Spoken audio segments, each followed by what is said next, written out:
عثمان غنی رضی اللہ عنہ غم سے نڈھال، اور کچھ عرصے بعد ان کا جو بیٹا حضرت رقیہ سے عبداللہ بن عثمان، اس کو بھی ایک انفیکشن ہوا جس کی وجہ سے ان کی بھی ڈیتھ ہو گئی، ان کے بیٹے کی۔ 2 سال حضرت عثمان غنی رضی اللہ عنہ افسردہ رہے، اور صحابہ کہتے ہیں کہ وہ بڑے کم گو ہو گئے۔ پہلے بہت وائبرنٹ، فل آف انرجی بولا کرتے تھے، تو بڑے خاموش طبع ہو گئے اس کے بعد، اور بڑی کم باتیں کیا کرتے تھے۔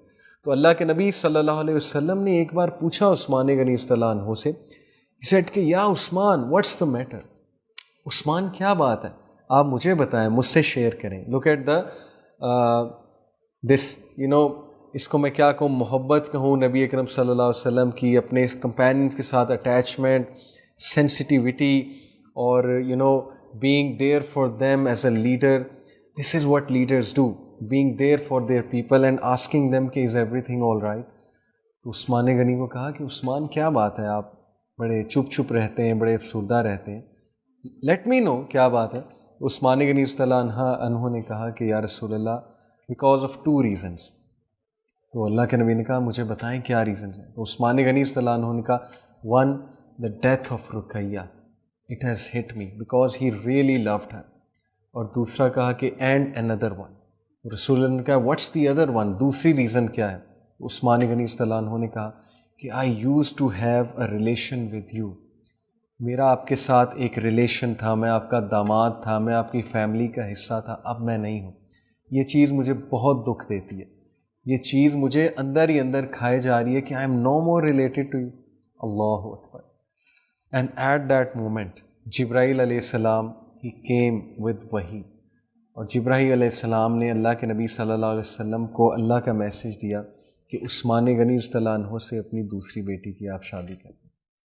That's why he is known as ذو النورین، the honor of 2 lights۔ رسول اللہ صلی اللہ علیہ وسلم کی صاحبزادیاں، 2 صاحبزادیوں کے شوہر، and then again he became a relative of رسول اللہ and son-in-law of رسول اللہ صلی اللہ علیہ وسلم۔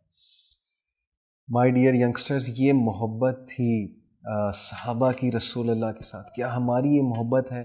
کیا ہم نے کبھی انویژن کیا ہے کہ ہم ادھر جانا چاہتے ہیں، ان کے ساتھ، ان کی کمپنی میں، ان کے ساتھ ہمارا گھر ہونا چاہیے جنت الفردوس میں، ہم ان کے ساتھ بیٹھے ہونے چاہیے، ہم ان کی کمپنی میں ہونے چاہیے جنت الفردوس میں؟ کیا کبھی ہم نے یہ وش کیا ہے؟ کیا ابھی ہم نے کبھی ایسا انویژن کیا ہے؟ صحابہ ترستے تھے رسول اللہ کی کمپنی کے لیے، جسٹ فار 1 gaze۔ نبی اکرم صلی اللہ علیہ وسلم ایک بار وضو فرما رہے تھے، صحابہ لائن میں کھڑے ہوئے تھے، کسی طرح پانی کا کوئی قطرہ میرے اوپر گر جائے۔ رسول اللہ صلی اللہ علیہ وسلم کا جو ریمننٹس تھے، جو وضو کے پانی کا جو بقایا تھا، جو گر رہا تھا نیچے۔ تو صحابہ کی جو محبت ہے وہ بہت زیادہ مثالی ہے رسول اللہ صلی اللہ علیہ وسلم، کہ چاہے وہ حضرت علی ہو، چاہے وہ ابو بکر ہو، چاہے وہ عثمان ہو، حضرت عثمان ہو، یا کوئی بھی اور صحابی ہو۔ So that's how he became the husband of the second daughter of رسول اللہ صلی اللہ علیہ وسلم۔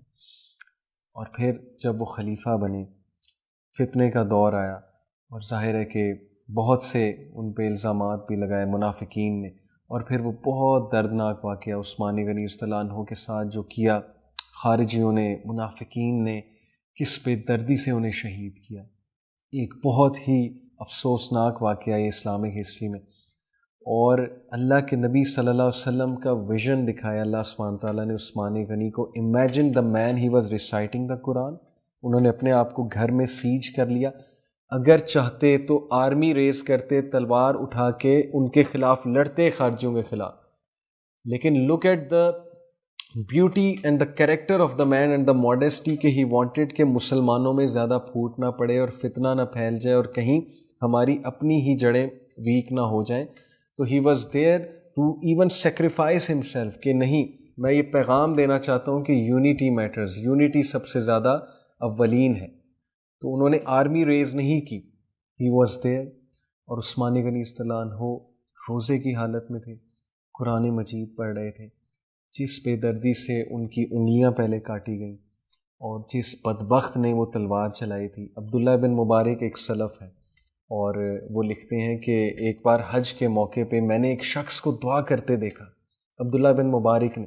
وہ شخص کیا دعا کر رہا تھا کہ یا اللہ مجھے معاف کر دے، یا اللہ مجھے معاف کر دے، لیکن مجھے پتہ ہے تو مجھے معاف نہیں کرے گا۔ اللہ اکبر۔ عبداللہ بن مبارک کہتے کہ I was shocked کہ what kind of a dua is this? People pray to Allah, people ask forgiveness from Allah, but this man is saying کہ یا Allah, you are not going to forgive me. So he went to him, he said کہ اے شخص تو یہ دعا کیوں کر رہا ہے حج کے موقع پہ وہ بھی. تو he cried, he said کہ because I am that wretched person جس نے حضرت عثمان غنی پہ وار کیا تھا. اللہ اکبر. اور عبداللہ بن مبارک نے کہا کہ دور ہو جا میری نظروں سے، ویرلی تو دنیا کا بدبخت ترین انسان ہے، عثمان پہ تلوار چلائی تھی تو نے. بہرحال عثمان غنی رضی اللہ عنہ the moment he died, moments before his death, he was shown the vision of Rasulullah sallallahu alaihi wasallam, and Rasulullah sallallahu alaihi wasallam he gave him the great news کہ عثمان آپ روزہ میرے ساتھ، ابو بکر کے ساتھ، عمر کے ساتھ جنت الفردوس میں کھولیں گے، آپ افطاری ہمارے ساتھ کریں گے. So this is the blessing Allah subhanahu wa ta'ala actually showed him moments before his death, which actually calmed him down and which actually should have given him lots of sakina. So to wind it up, my dear brothers and sisters, what does his seerah teach us? Are we following Usman Ghani Stalano in terms of character and modesty? ہمارے ہاں کیا ہوتا ہے، ہم جب social media کا استعمال کرتے ہیں ہم یہ سوچتے ہیں کہ ہم کس طرح کی ڈی پی لگا رہے ہیں، ہم کس طرح کی ڈریسنگ کر رہے ہیں. خصوصاً میری بہنوں سے آج یہ بات ہے، اللہ تعالیٰ نے ہمیں مسلمان بنایا، مسلمان کا ایک اٹائر ڈیفائنڈ ہے، لڑکوں کا بھی لڑکیوں کا بھی. So are we actually being modest? Are we actually being on فطرہ؟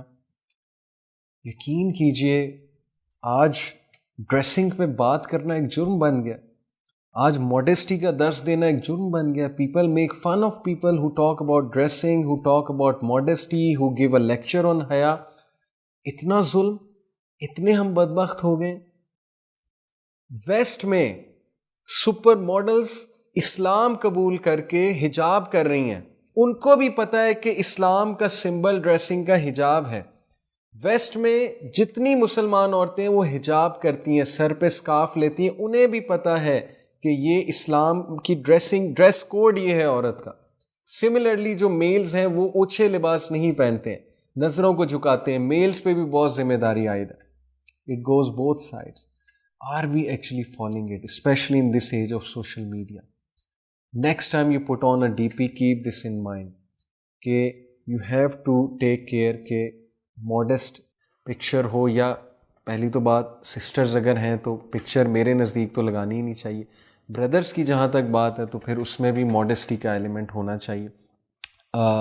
دوسری بات، کیا ہم اس حد تک حیا والے ہیں کہ ہم کسی کا دل دکھانے سے پہلے حیا کرتے ہیں، یا یہ حیا کرتے ہیں کہ اللہ دیکھ رہا ہے؟ حیا چھوٹی چھوٹی چیزوں میں.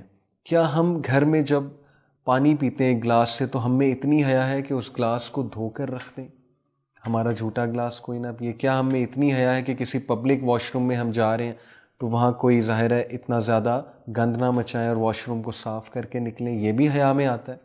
کیا ہم میں اتنی حیا ہے کہ ہم مسجد میں انٹر ہوں تو کسی کے جوتے پہ اپنا جوتا نہ رکھیں، اس کی پالش نہ خراب ہو جائے، اس کا جوتا نیا خراب نہ ہو جائے، اس کے جوتے کو کچلتے ہوئے باہر نہ نکلیں؟ کیا ہم میں اتنی حیا ہے؟ So my dear brothers and sisters, حیا. Number 2, benevolence. Number 3, generosity. Take these from Usman Ghani radhiyallahu anhu, and his love for Rasulullah sallallahu alaihi wasallam. Take this from him.